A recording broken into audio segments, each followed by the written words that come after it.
அனைவருக்கும் அனைத்து வளங்களும் நலங்களும் கிடைக்கட்டும். டீச்சர்ஸ், இன்றைக்கி நம்ம என்ன பார்க்க போகிறோம் அப்படின்னா, மயில் முற்றம் எப்படி ஆரம்பிக்கிறது நம்ம ஸ்கூலில் அப்படிங்கிற பற்றி பார்ப்போம். இதில் வந்து டீட்டெயில்டாக சொல்லியிருக்கேன். நீங்கள் ஸ்கிப் பண்ணாமல் பாருங்கள். இந்த வீடியோ ஒன்றே போதும், உங்களுக்கு எல்லா டீட்டெயில்ஸுமே இதில் கொடுத்துருக்கேன்.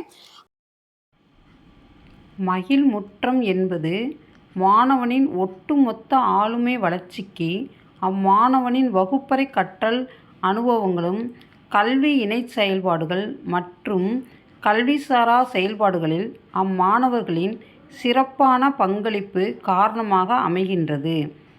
மாணவரின் ஆளுமை திறன் மேம்பட மயில் மற்றும் பங்களிப்பை அதிகரித்தல், மாணவர்களின் விடுப்பு எடுப்பதை குறைத்தல், ஒற்றுமை மற்றும் அனைவரையும் உள்ளடக்கிய கல்வியை ஊக்குவித்தல், அனைத்து மாணவர்களுக்குமான வாய்ப்புகளை வழங்குதல், நேர்மறை நடத்தைகளை வலுவூட்டுதல், தலைமைத்துவ பண்பை வளர்த்தல். மாணவர் குழு அப்படின்னா ஹவுஸ் சிஸ்டம் அப்படின்னு சொல்லி சொல்கிறாங்க. இந்த மாணவர் குழுவத்தை ஹவுஸ் சிஸ்டத்தை தான் மகிழ் முற்றம் அப்படிங்கிற பேரில் வந்து நடைமுறைக்கு கொண்டு வந்திருக்காங்க. இதனுடைய மயில் மன்றத்தோட நோக்கம் என்னன்னா, கற்றல் திறன் மேம்பாடு அடையுது, மாணவர்கள் வந்து ஊக்கம் மற்றும் பங்களிப்பு அளிக்கிறாங்க, மாணவர்கள் வந்து விடுப்பு எடுப்பதை குறைக்கிறாங்க, ஒற்றுமை மற்றும் அனைவரையும் உள்ளடக்கிய கல்வியை ஊக்குவிக்குது, அனைத்து மாணவர்களுக்குமான வாய்ப்புகள் சம வாய்ப்புகள் வழங்கப்படுகிறது, நேர்மறை நடத்தைகளை வலுவூட்டுதல், தலைமைத்துவ பண்பை வளர்த்தல், ஆசிரியர் மாணவி உறவை மேம்படுத்துதல். இதன் மூலமாக வந்து இந்த மாதிரி வந்து மாணவர் குழு அமைப்பின் மூலம் நோக்கங்கள் வந்து வெளியாகுது அப்படிங்கிறத அவங்க வந்து சொல்லியிருக்காங்க. இந்த குழுவானது எமிஸ் தளத்தின் வாயிலாக ஒதுக்கீடு செய்யப்படும் அப்படிங்கிறதையும் சொல்லியிருக்காங்க. இப்போ ஒரு ஸ்கூலில் வந்து 6 ஆசிரியர்கள் இருக்காங்க அப்படின்னா, ஒரு ஆசிரியர் வந்து ஹவுஸ் சிஸ்டத்துக்கு இன்சார்ஜாக இருப்பாங்க. பிற ஆசிரியர்கள் வந்து இப்போ 5 குழுவாக பிரிக்கிறோம்னா அந்த குழுக்கு வந்து ஒதுக்கீடு செய்யப்பட்டு குழுக்கள் முறையில் ஒதுக்கீடு செய்யப்படுவார்கள் அப்படிங்கிறத சொல்லியிருக்காங்க. இப்போ அந்த 5 குழு வந்து என்னென்ன குழு சொல்கிறாங்க அப்படின்னா, குறிஞ்சி, முல்லை, மருதம், நெய்தல், பாலை அப்படின்னு சொல்லி 5 குழுவாக வந்து மாணவர்கள் வந்து ஃபஸ்ட்டு பிரிக்கணும் அப்படின்னுக்காங்க. அந்த பிரித்த மாணவர்களுக்கு அந்த 5 ஆசிரியர்களை குழுக்கள் முறையில் தேர்ந்தெடுக்கணும் அப்படின்றாங்க. அப்போ இவங்களுக்கு எல்லாத்துக்குமே ஒரு தலைவர் இருப்பாங்க, அவங்க தான் ஹவுஸ் சிஸ்டம் இன்சார்ஜுக்கு ஒரு ஆசிரியர் இருக்கணும் அப்படின்னு இருக்காங்க. ஒரு சில ஸ்கூலில் வந்து 5 ஆசிரியர்கள் இல்லை அப்படின்னா என்ன செய்யறது அப்படின்னா, ஒரு ஆசிரியர் வந்து ஹவுஸ் சிஸ்டம் இன்சார்ஜுக்கும் பிற ஆசிரியர்கள் வந்து 2 குழுவுக்கு வந்து ஒருத்தர் வந்து செயல்படுவாங்க அப்படின்னு சொல்லியிருக்காங்க. இப்போ குறிஞ்சிக்கு வந்து ஒரு கலர் சிவப்பு கலர் சொல்லியிருக்காங்க, முல்லைக்கு மஞ்சள், மருதத்துக்கு பச்சை, நெய்தலத்துக்கு நீலம், பாலைக்கு வந்து வெள்ளை கலர் வெள்ளை அப்படின்னு சொல்லியிருக்காங்க. அப்போ இந்த கலர்ஸ் வந்து எப்படி வச்சுக்கலாம் அப்படின்னா, ஒரு குட்டி ஸ்டோரி நான் சொல்கிறேன். அதாவது ஒரு ஊரில் வந்து அம்மா அப்பா இருந்திருக்காங்க. அவங்களுக்கு வந்து 5 பெண் குழந்தைகள். அந்த 5 பெண் குழந்தைகள் பேர் வந்து குறிஞ்சி, முல்லை, மருதம், நெய்தல், பாலை. அதில் மூத்த பொண்ணு வந்து குறிஞ்சி வந்து ரொம்ப சிவப்பாக இருப்பாள். அவளுக்கு வந்து பெண் பார்க்குற படலம் வந்து ஆரம்பிக்கிறாங்க. குறிஞ்சி சிவப்பாக இருக்கா. முல்லை வந்து சொல்கிறான், அம்மா பெண் பார்க்க வர்றதுனால நான் முல்லைப்பூவை வந்து மஞ்சள் கலர் நூலில் கட்டி அக்காவை கொண்டாந்து கொடுக்குறேன், கிஃப்டாக கொடுக்குறேன் அப்படின்னு சொல்லி கிஃப்டாக கொடுக்குறேன்.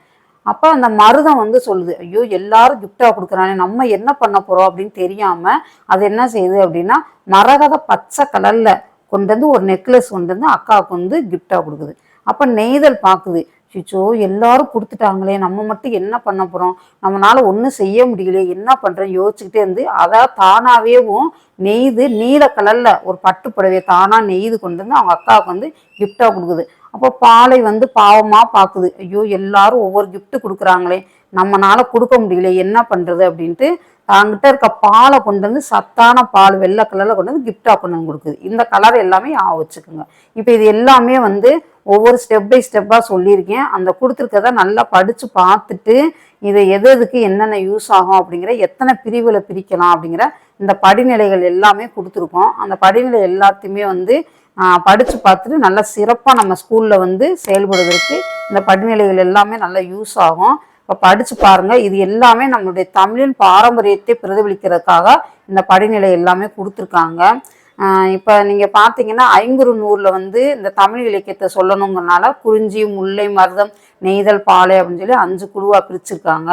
மாணவர்களுக்கு வந்து மயில் முற்றங்களை வந்து பிரித்து ஒவ்வொரு மாணவருக்கும் அதாவது சமமாக பிரிக்கணும் அப்படின்னு இருக்காங்க. இதில் என்னன்னா எல்லா மாணவர்களுக்குமே நம்ம வந்து வாய்ப்புகள் இதில் வந்து கொடுக்கப்படுறது. இதில் வந்து 6ஆம் வகுப்பு முதல் 10ஆம் வகுப்பு வரை போட்டிருக்கு. இல்லை 1லேருந்து 12ஆம் வகுப்பு வரை. அது ஒன்று மட்டும் தப்பாக இருக்கும், கொஞ்சம் மாற்றிக்குங்க. நம்மளுக்கு வந்து இப்போ ஜியோவில் 1 முதல் 12ஆம் வகுப்பு வரை அப்படின்னு சொல்லி போட்டிருக்காங்க. இப்போ இதில் பாருங்களேன், ஹவுஸ் தலைவர்களை நியமித்தல். ஒவ்வொரு ஹவுஸுக்கும் தலைவர்கள் வந்து ஹவுஸ் கேப்டன் வந்து தேர்வு செய்யப்பட வேண்டும் அப்படின்னு சொல்லி சொல்லியிருக்காங்க.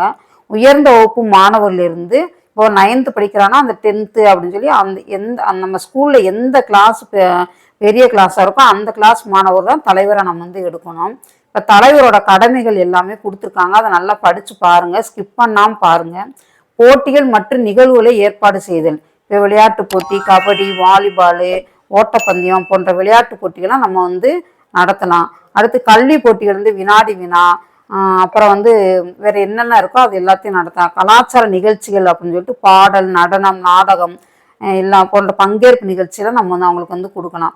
இப்போ ஹவுஸ் புள்ளிகள் வந்து எப்படி தரணும் அப்படின்னு சொல்லி அதையும் நான் வந்து இதில் வந்து கொடுத்துருக்கேன். நான் ஒவ்வொரு ஹவுஸ் நிகழ்ச்சியின் அடிப்படையில் புள்ளிகளை பெறும் சொல்லியிருக்காங்க. புள்ளிகள் பல்வேறு அம்சங்களை பொறுத்து அந்த புள்ளிகள் வழங்கணும் அப்படின்னு இருக்காங்க.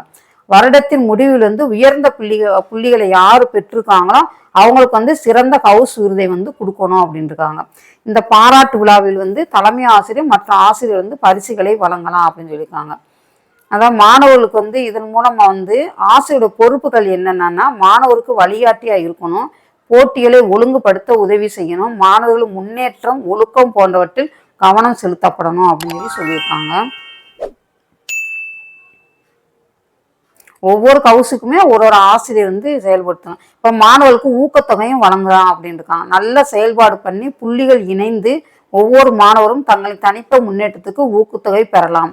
ஒவ்வொரு வகுப்பிலும் சிறந்த மாணவர் தேர்வு செய்யப்பட்டு அவர்கள் குறிப்பிட்ட நாள் பாராட்டப்பட வேண்டும் அப்படின்னு சொல்லி சொல்லியிருக்காங்க. இது எல்லாமே ஹின்ஸ் மாதிரியே கொடுத்துருக்கோம். இது எல்லாமே நல்லா பார்த்துக்கோங்க, பாயிண்ட் எல்லாமேவும். இதனால் என்னென்ன நன்மைகள், என்னென்ன யூசஸ் அப்படின்னா, மாணவர்களுக்கு வந்து ஒற்றுமை உணர்வு வந்து அதிகரிக்குது. ஒவ்வொரு மாணவரும் தனது திறமைகளை வந்து வெளிப்படுத்தக்கூடிய இது வந்து கிடைக்குது அவங்களுக்கு. ஒழுக்கம் மற்றும் கல்விசார் வளர்ச்சி ஏற்படும். இத்தகைய ஹவுஸ் அமைப்பு பள்ளியின் நடத்தை மற்றும் மதிப்புமிக்க சூழலுக்கு உதவக்கூடியதாக. இதன் மூலமாக மாணவர்களுக்கு வந்து ஆளுமை திறன் வந்து அதிகரிக்கப்படுகிறது. டீச்சர்ஸ் மறக்காமல் இந்த சேனலை லைக் பண்ணுங்கள், ஷேர் பண்ணுங்கள், சப்ஸ்கிரைப் பண்ணுங்கள். நான் உங்களுக்காகவே ஒவ்வொரு பாயிண்ட்டாக நான் வந்து சொல்லியிருக்கேன். மறக்காமல் சப்ஸ்கிரைப் பண்ணுங்கள். தேங்க்யூ.